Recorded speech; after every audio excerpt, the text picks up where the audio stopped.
Alright, Assalamualaikum warahmatullahi wabarakatuh. Lama banget nggak ngonten ngobrol dengan bintang tamu, dengan partner, dengan mitra kayak begini. Dan pada kesempatan kali ini teman-teman sekalian, gue mau sharing nih tentang sebuah passion, hobi yang and then akhirnya jadi profesi dengan teman gue, senior gue, siapa lagi nih ya? CS gue, sahabat gue, guru gue, semuanya gue anak. Semua aja ya sebut ya. Dia yang ngajarin gue public speaking pertama kali, guys. Dan beliau ini kenalan sendiri deh ya. Kita langsung kenalan aja. Ini namanya Mr. Satriadi. Gua panggil Kak, panggil Bro. Selalu dan Oke, Kak. enggak, ini sorry nih, sebenarnya gue agak deg-degan sebenarnya karena pertama kali gue nonton. Selama ini lo nggak pernah nongol di TV ya? Biasanya di TV, di konten itu. gue yang wawancarai orang gitu kan. Ya, sekarang gue yang diwawancara. Ini for the first time nih. Alright, so gue yang mendapatkan sebuah kesempatan untuk memecahkan rekor first time lo ya. Boleh gak lo kenalan dulu deh Kak, siapa, aktivitas dan latar belakangnya sekarang tuh ngapain sih gitu? Passion dan profesinya apa? Oke. Perkenalkan semuanya, nama gue Muhammad Satriadi, tapi biasa dipanggil Satria. Gue ini seorang, bisa dikatakan apa ya? Ya mungkin lebih ke penyiar ya, tapi juga sekarang sudah merambah ke jurnalis. Karena kalau jurnalis itu kan skupnya lebih luas. Artinya bukan hanya dia sebagai seorang penyiar, tapi dia juga bisa menjadi seorang reporter dan sebagainya. Skupnya mungkin seperti itu. Gue nggak, ya mungkin bisa dikatakan seorang jurnalis, tapi jurnalisnya jurnalis TV gitu. Oke, jadi dulu orang indoor aja, sekarang indoor outdoor ya? Iya, indoor outdoor. Depan belakang masuk, oke. Betul gitu. Udah berapa lama jadi jurnalis? Dan jadi jurnalis, broadcaster ya? Broadcaster. Ya, jadi news anchor. News anchor. Pokoknya udah Apa di ya? TV udah berapa lama lah?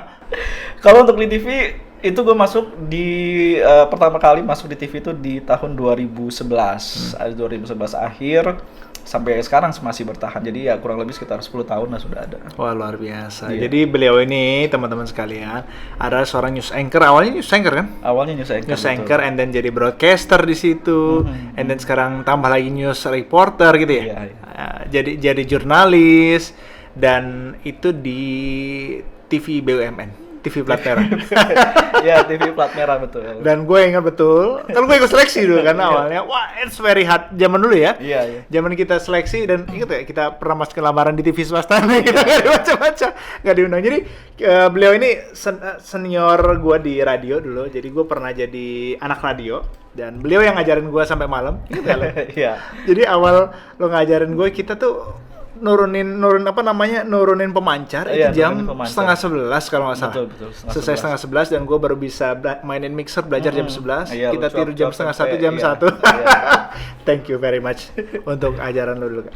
Lagi Kak, selain jadi broadcaster, jadi news anchor, and then jurnalis gitu, apalagi sih aktivitas lu yang berkaitan dengan hobi lu, passion lu? Selain jurnalis atau juga jadi seorang news presenter atau news anchor atau apapun lu sebutannya tuh ya, gue banyak juga sih aktivitas di luar tuh biasanya ini juga berangkat dari sekedar hobi. Sekedar hobi yang memang dari hobi ini sebenarnya terbentuk dari ketika masih kecil. Waktu itu SD, ingat banget itu masih zaman-zamannya ketika ikut ngaji di masjid gitu kan ya. Sering-sering ikut lomba situ, itu hobi nyanyi, tapi nyanyinya memang lagu-lagu Islam atau bisa dikenal nasyid. Anak soleh Anda ini. Amin. Ya, itu nasyid gitu kan ya, berawal dari situ terus berkembang ikut lomba dan ikut gabung sama kawan. Ketika di SMA itu semakin bertumbuh berkembang, bahkan sempat bentuk tim sama teman-teman SMA waktu itu. Kita sampai juara, udah sampai ya waktu itu memang perlombaannya masih taraf tingkat provinsi Lampung sih ya, tapi ya alhamdulillah kita sering langganan dan bahkan grup kita pada saat itu sudah punya nama lah. Jadi kalau kita ikut lomba tuh orang-orang sudah pada ini ya apa juara satu yang waktu itu ya. Jadi istilahnya udah punya nama lah. Tapi bukannya lu dasarnya pemalu? Hah? Apa malu-malu? Bukannya dasarnya pemalu, tapi kok malah kecemplung di dunia mic gitu ya, dunia di atas panggung gitu. Iya, sebenarnya memang dasarnya gue ini memang orangnya pemalu sih dari kecil itu sebenarnya, nggak apa orangnya yang bukan banyak ngomong dan kalau ketemu sama orang tuh kadang ya lebih banyak diamnya dan sebagainya. Itu dari kecil, tapi hal itu berubah sih ketika mulai masuk masa SMA. Masa SMA hal itu yang biasanya mungkin gue ketika masih SD sampai SMP tuh anak yang kurang gaul, yang mungkin temannya cuma sebatas itu aja. Tapi ketika masuk SMA, kemudian gabung di ekskul, ada ekskul dua, waktu itu gue ikut 2 ekskul. Satu ekskul karate, satu lagi ekskul Luar biasa senpai ini. satu lagi ikut ekskul Rohis. Rohis Rohani Islam itu kan ya. Nah dari situlah yang Mentalnya kebentuk. Dari situ gue mentalnya mulai kebentuk, kemudian juga dari sisi pergaulan juga ya gue sudah mulai bisa lah ketika ketemu orang tuh nggak harus yang diem aja atau gimana. Dari situ sih mulai terbentuk lah semua itu, dan ya dari situ juga hobi-hobi gue tuh ya mulai kelihatan tuh ya, seperti Nasid itu kan dari situ, dari aktivitas di Rohis itu difasilitasi lah gue waktu itu dengan Nasid itu, makanya bisa sampai ke bentuk tim Nasid waktu itu, kita ikut-ikut lomba dan sering kali menjuari, menang sekali dari situ gitu. Ya itulah pencapaian. And then kok bisa sampai ke radio? Nah, ini Ini kecemplung, nggak sengaja, mencemplungkan diri, atau memang ada dreams di radio waktu itu? sebenarnya nggak ada bayangan sih pengen. Tapi memang kalau dulu tuh ya zaman-zaman 2000-an ke bawah dan 2000-an awal gitu ya. 2010 ke bawah lah ya. Wah, radio itu kan hits banget ya. Iya betul. Penyiar radio itu kayaknya artis banget. Keren ya. Ya gue ingat lah dulu yang radio-radio zaman gue yang ini banget hits di anak-anak muda satu kayak radio OS. Sekarang udah nggak ada kali ya radionya ya. Terus radio apa lagi ya? Ada Bioli, kemudian juga Pro 2, RRI Pro 2 tuh juga kan salah satu. Dan itu masih iya, bertahan loh RRI Pro 2 tuh masih bertahan kan, mereka kaderisasi untuk penyiar seperti itu masih berkontinu seperti itu. Ya itu sebenarnya awal mula mungkin kecemplung kali ya. Kalau sengaja mencemplungin diri, karena sebenarnya nggak ada bayangan sih bakal terjun di dunia broadcaster ataupun juga radio dan bahkan sekarang TV gitu kan. Karena gua mulai menyukai dunia radio itu ketika masa setelah selesai UN, ujian nasional saat itu kan ya. Jadi kita masa menunggu tuh masalah kelulusan dan juga untuk persiapan mau ikut, dulu namanya SPMB, sekarang kan SBMPT. Nah, SPMB, jadi tahu lah ya kira-kira umur gua berapa. Nggak, masih imut, masih cute ya. Masih seperti yang dulu. Ya itulah, jadi masa-masa itulah menunggu itu. Nah banyak kan aktivitas tuh kebanyakan di rumah, nggak ada kegiatan, ke sekolah juga nggak ada apa-apa. Terus aktivitas sudah selesai, jadi banyak di rumah, bengong segala macam. Ya kerjaannya paling ya setiap malam sih biasanya pas menjelang tidur tuh ngedengerin radio gitu. Tapi memang radio yang gue dengerin ini ya mungkin nggak kayak radio-radio anak muda lain, mungkin karena udah kecemplung di Rohis tadi ya. Udah ada apa sih istilahnya, bawa-bawa islaminya tuh agak kuat lah ya. Pede banget ya gue ya.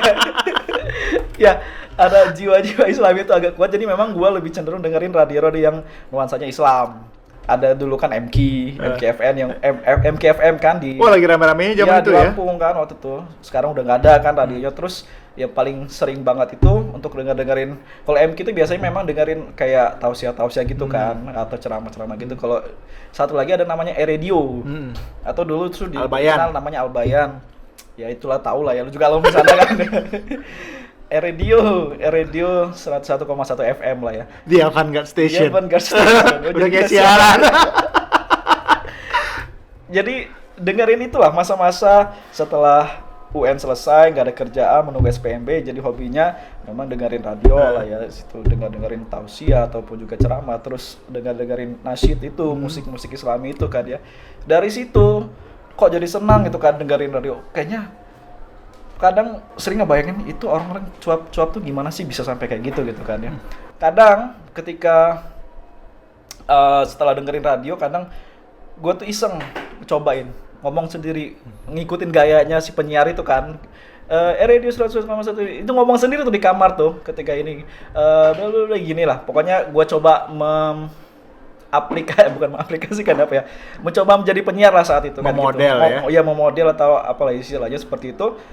Kata gue, oh iya asik juga ya kata, tapi cuman sebatas itu aja. Setelah itu udah setelah sering denger radio, kemudian ikut SPMB, kemudian terima kuliah. Abis itu ya udah, sebenarnya pas sudah masuk ke kuliah tuh agak berkurang si aktivitas untuk dengerin radio segala macem gitu kan ya. Nah terus pas kalau nggak salah itu kayak semester 4 atau semester 5 gitu kan ya. Gue memang udah kepikiran ketika mau masuk kuliah tuh pengen sih cari kerjaan. Maksud gue untuk bisa gue mandiri lah untuk menghidupi biaya kuliah dan sebagainya. Cari kerjaan apa ya yang bisa gue kerjain atau bisa gue lakuin untuk bisa mendapatkan penghasilan gitu kan. Terus gue dapat informasi tuh kalau ada buka tuh lowongan untuk jadi penyiar di radio itu yang waktu zaman gue masih dengar itu kan itu tuh untuk penyiar tuh kalau mau dapat informasi dari kawan, ya udah gue iseng lah gitu kan. Itu kebetulan radionya tuh kan di belakang Unila tuh kan di Islamic Center. Iya, kan. iya, iya. Jadi tinggal jalan kaki aja ke sana. Pengumuman kan di situ kan. Ya udah gue ke sana, gue lihat baca apa sih persyaratan segala macam. Iseng lah, masukin lamaran ke situ. Terus ikutin prosesnya, tes segala macam mulai dari tes tertulis, kemudian wawancara. Tes suara ya. Tes suara juga ya ingat lalu pernah ngerasain ya, ada tertulis wawancara dan suara juga kan ya. Nah, setelah melewati proses rangkaian tes itu ternyata gue diterima gitu kan. Ya terus udah mulai masa magang tuh sekitar berapa bulan ya, sebulan atau berapa lah. Ke situ bolak-balik belajar tentang bagaimana sih ya pertama sih belajar tentang apa ya, seingat gue ada tentang pernafasan sih sempat diajarin juga, terus melihat siaran, baca tanda baca ya, tanda artikulasi baca, ya, artikulasi, terus mainin mixer, lihat komputer bagaimana prosesnya, terus baca ketika ada atensi ataupun juga requestan. Dan dulu keren banget loh, sambil siaran, mulutnya ngomong, mata ke komputer ya, tangan mainin mixer. Nah, ya, udah kayak yang nge-DJ. Selesainya ngedit sendiri malah. Iya betul. Ya dari situlah dibilang kecemplung apa bukan nggak tahu dah gue istilahnya. Gitu ya. Mencemplungkan diri kali ya. Tapi emang lu ada minat di dunia tarik suara, di dunia broadcasting dulu? Ya itu tadi sebenarnya karena tertariknya tuh karena ya itu tadi ketika masa menunggu itu SPMB itu dan juga itu daripada kosong lah ya. Seneng dengar radio dan pengen coba gitu loh. Jadi sebenarnya nggak ada niatan ya sebenarnya. Dulu cita-cita tuh dari semenjak SD, kalau ditanya orang sampai dengan SMA tuh enggak. Jadi dokter. Oke. Jadi dokter itu cita-cita dari SD terus sampai dengan SMA. Pengen apa? Kalau ditanya jadi dokter, ternyata pas kuliah kecemplungnya malah milih jurusan yang lain. Ngurusin listrik ya. Ngurusin listrik segala macam gitu kan. Gak beres-beres gitu kan. Ya gitulah. Tapi ternyata selama masa kuliah itu ternyata gue menemukan jalan yang lain. Kata ternyata gue punya hobi di situ gitu.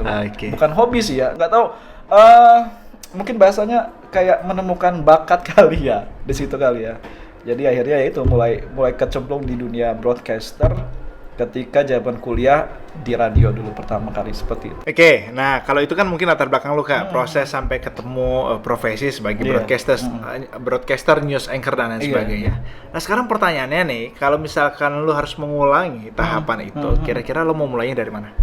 Memulai tahapan itu? Nah. Tapi kayaknya gua rasa memang tepatnya sih di radio dulu sih. Kenapa?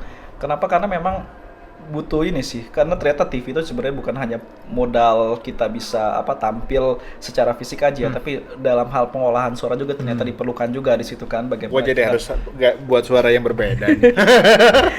Bagaimana kita bisa mengolah suara tuh, karena coba sih kalau kita lihat di TV itu kan seorang news presenter kan dia bukan hanya modal tampang aja, tapi juga dari sisi suara juga bagaimana dia bisa pembawanya secara berwibawa dan sebagainya, sehingga penonton yang dengar itu ya hanya dengar dan melihat tuh kan jadi mantengin gitu kan, daripada yang suaranya yang mungkin sekedar cempeng dan sebagainya seperti itu sih kalau menurut gua nih. Tapi kan radio sekarang tuh agak sulit ya, kita mau ambil posisi jadi seorang broadcaster gitu, jadi penyiar gitu ya.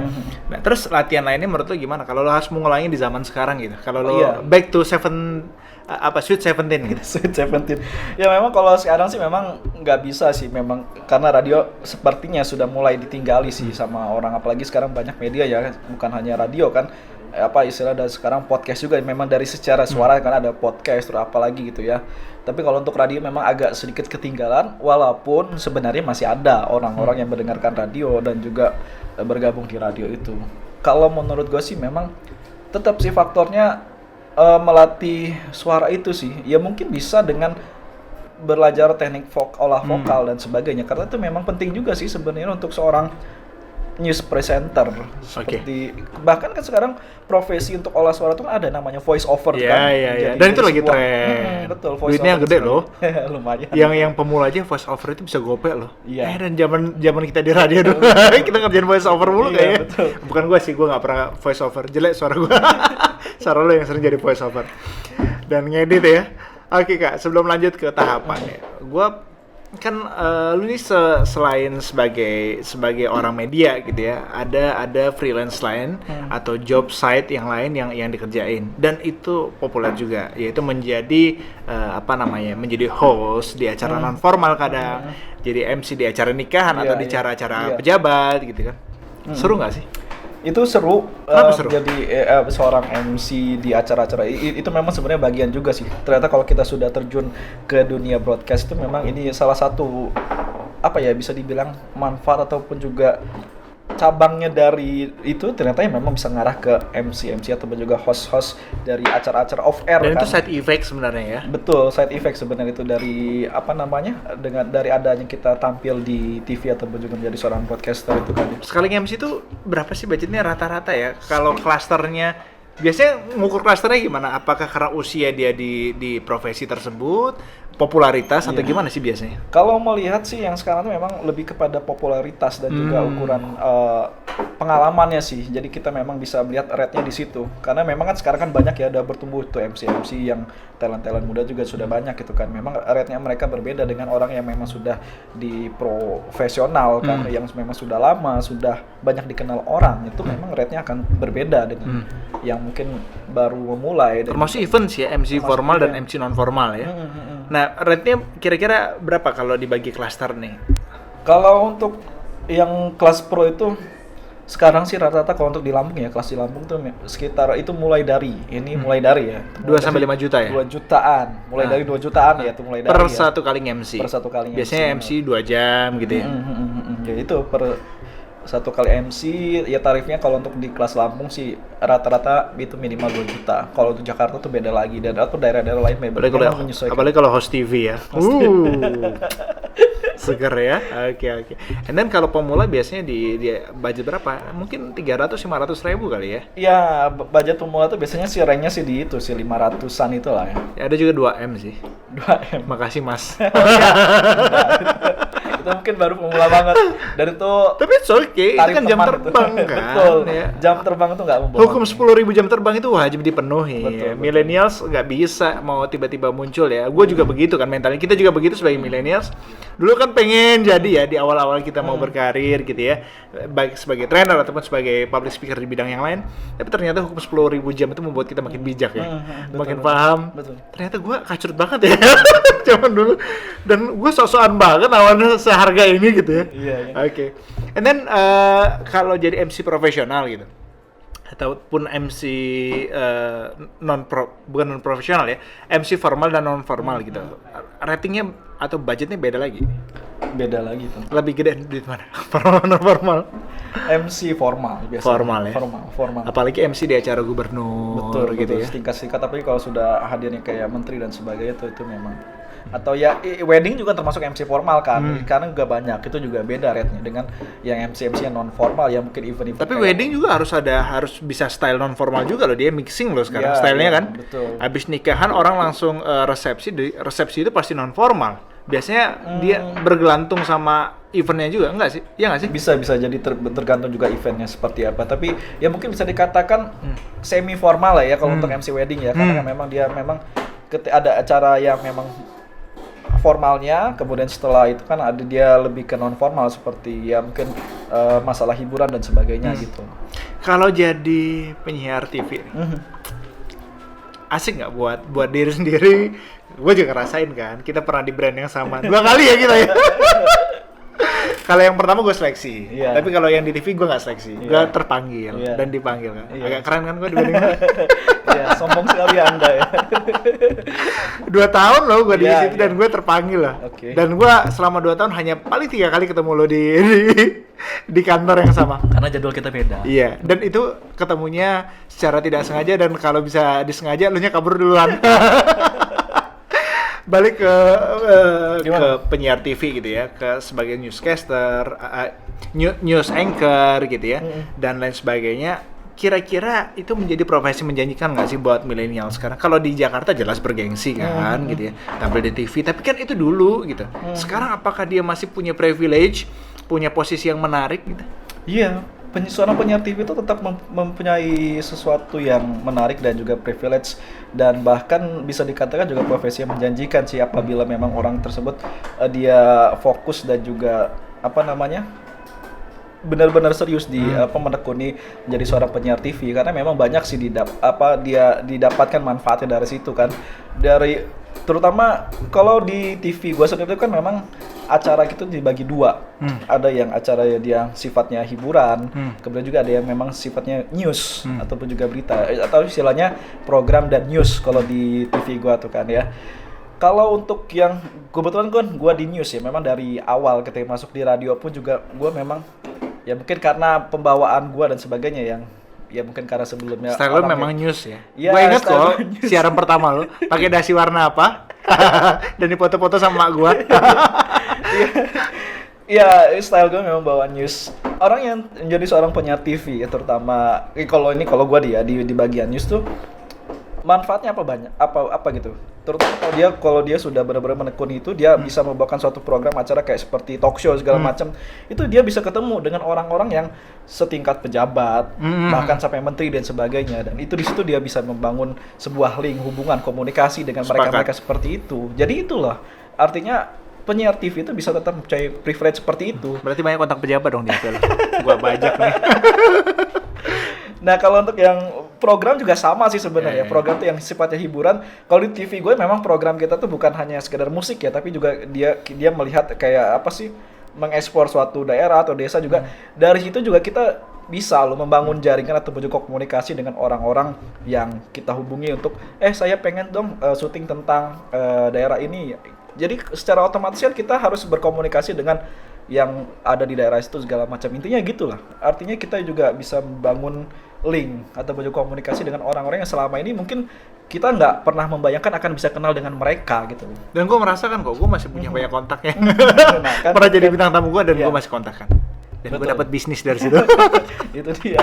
Itu salah satu keuntungannya dari Iya, jadi iya. seorang host atau juga penyiar. Dan kita punya postur ya. Betul. Tapi karena mungkin gue beberapa tahun yang lalu Kak, beda dengan tahun-tahun 2020 kesini kan, apakah dia masih punya posisi yang sama seperti dulu atau enggak? Beda kan memang walaupun TV daerah gitu ya, yang sifatnya lokal, dan sekarang kan memang arah media itu sangat-sangat lokal kan, lebih menarik memberitakan lokal karena isu yang dekat dengan kita gitu. Iya, betul. Ya, dampaknya memang kita kenalan orang-orang yang di sekitar kita, tapi itu sangat membantu sekali. Betul. Nah, yang tadi tuh gue pengen tanya itu kondisi sekarang ya, para newscaster gitu ya, ataupun TV talk, apa namanya, orang yang membawakan talk show di TV gitu ya, apakah masih punya postur setinggi zaman dulu atau enggak gitu? Rupanya masih ya. Masih mempunyai hal ya seperti itulah, privilege ataupun juga apa bahasa tadi, postur ya untuk menjadi. Tapi membawakan talk show itu it's not easy loh.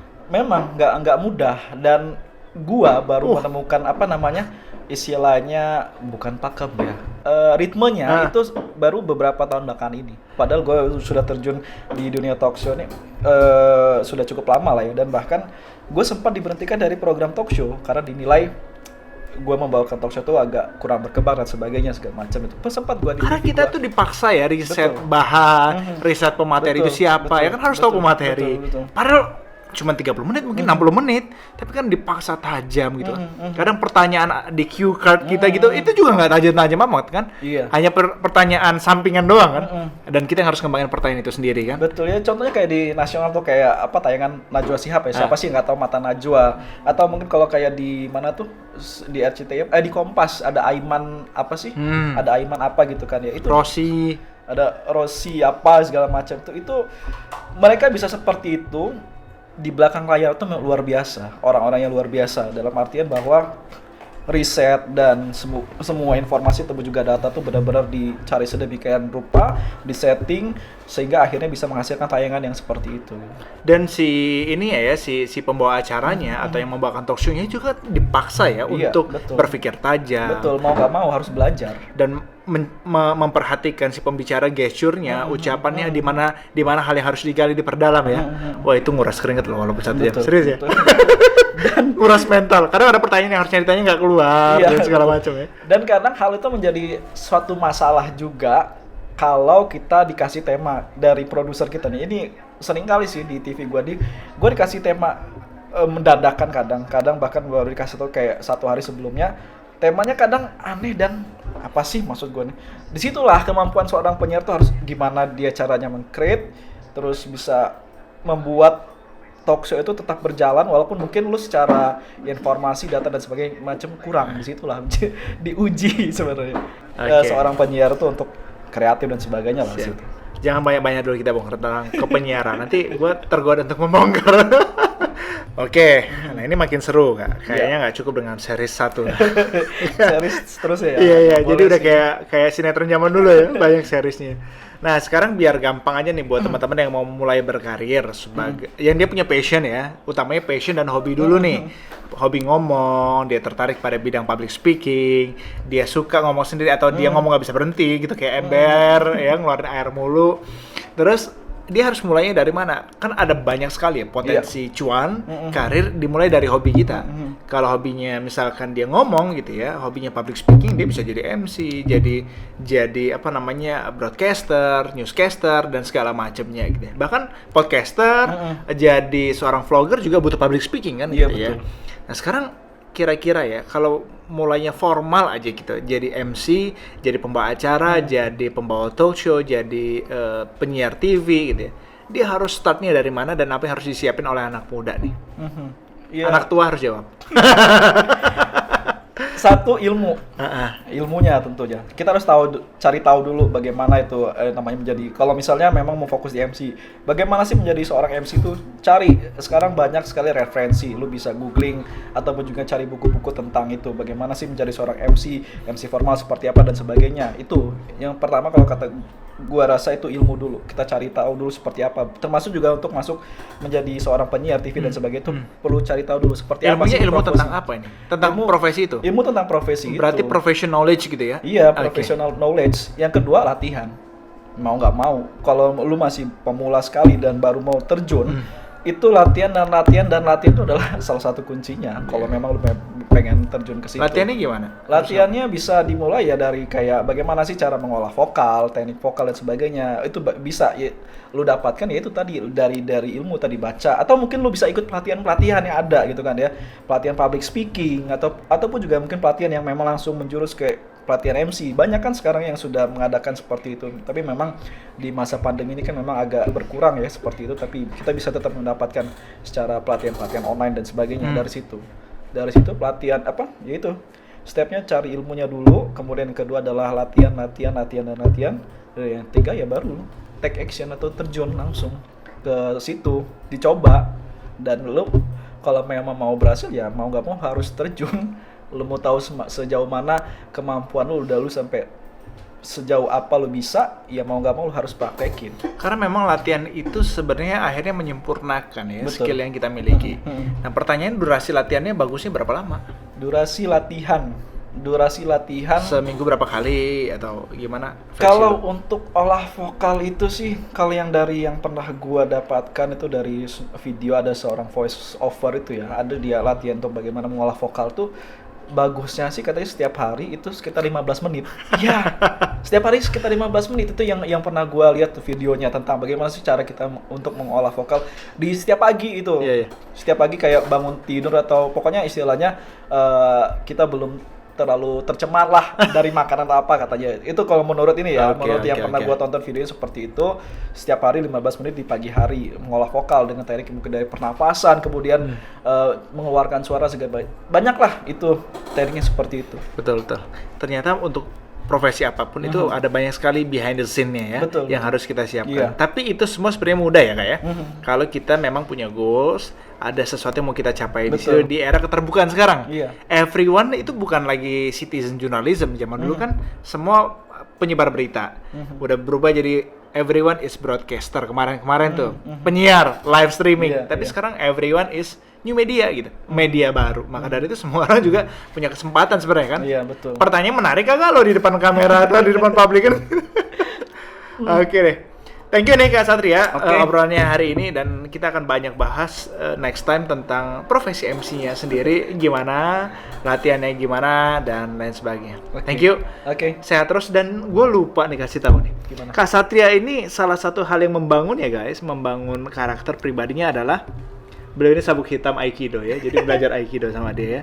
Tapi gue mau ngajak tanding, karena gue pernah belajar judo, gue mau ngajak berantem dulu nih, anak Aikido. By the way, gue juga pernah belajar Aikido bareng beliau, dan luar biasa seru sekali ya. Sebelum ditutup nih, gimana? Tambahan sedikit, ngaruh nggak sih lu belajar Aikido itu kepada mental lu kan? Filosofi Aikido yang memanfaatkan energi lawan, efisiensi, harmoni yang paling penting kan gitu ya, filosofi Aikido. Iya. Itu ngaruh nggak sih dalam hidup lu dan juga dalam karir lu? Kalau dibilang ngaruh sih ada pengaruhnya. Tapi sebenarnya lagi-lagi terjun ke Aikido tuh itu kayaknya gara-gara lu dah. Kan gue yang ngajakin kan. Dia yang ngajakin ini, yuk Kak gabung Aikido. Tapi ya yang terusin malah gua, dianya keluar gitu. Sampai sekarang gitu. Gue petualang bela diri Kak. Jadi ngomongin soal Aikido ataupun juga bela diri itu pengaruhnya sih ada sih. Kalau bagi gua sih itu salah satu media untuk mencari lingkungan atau juga komunitas baru. Kemudian yang kedua juga untuk membentuk mental. Ya mungkin karena gua dari kecil juga sempat ikut karate dan sebagainya gitu kan ya. Jadi kayak butuh juga, kangen gitu dengan suasana seperti itu. Yang pastinya kalau untuk di Aikido sih yang gua rasain sih memang Aikido tuh kan olahraga bela diri yang bukan gerasak gerusuk ya, yang dia tuh harus banyak yang harus memulai duluan kayak mukul dan sebagainya. Dia olahraga yang lebih tenang, lebih kalem, dan dia baru bereaksi ketika ada aksi gitu loh. Artinya dia yang langsung hampir gue praktekin cuy. Ini cari-cari gara-gara. Itu pengaruhnya sih itu bisa membuat diri ini tuh bisa memanajemen agar ketika mungkin mau siaran atau juga mau melakukan sesuatu tuh bisa lebih kalem dulu, tenang dulu. Dari filosofi Aikido yang gue dapatin seperti itu. Mind, body, and soul jadi satu ya. Mind, body, and soul-nya itu. Wah, luar biasa. Anda makin harmoni hidupnya ini ya. Harmonisasi. Kalau saya harmonika ya Pak. Oke, thank you. Ini nggak akan habis nih kalau kita lanjut ngobrol, dan nanti kita lanjut di sesi yang berbeda. Thank you Kak. Jangan bosan-bosan kita ngobrol-ngobrol, berbagi buat anak muda, apalagi solusi di masa pandemi dan new normal. Sebenarnya kan profesi-profesi itu banyak sekali yang bisa dilakukan. Sayangnya kadang informasinya nggak mau dikejar, atau bahkan keterbatasan informasi. Tapi nggak bisa ya kita ngomong keterbatasan informasi di masa kini. Atau mungkin belum berani. Ada banyak variabel yang harus dikaji. Yang pasti ya harus take action ya, harus latihan. Betul. Ya gue juga sih selain jadi jurnalis atau juga jadi MC juga sama macem, baru 2 tahun belakangan ini sih merintis usaha GoFood. Sebut mereknya. Jualan di kecil-kecilan, tapi memang lagi nggak jalan sekarang. Jangan kecil-kecilan, lu nggak ngajak-ngajak gua ya. Dulu frozen food kan? Frozen food masih jalan ya? Udah nggak lagi. Sekarang jadi di GoFood, tapi memang setahun belakangan ini karena banyak fokus di TV karena udah itu ya, banyak reportase juga jadi agak terbengkalai. Jadi dari profesi utama ada profesi penunjang juga ya, ada kegiatan penunjang ya. Thank you. Oke, siap. Assalamualaikum warahmatullahi wabarakatuh. Waalaikumsalam warahmatullahi wabarakatuh.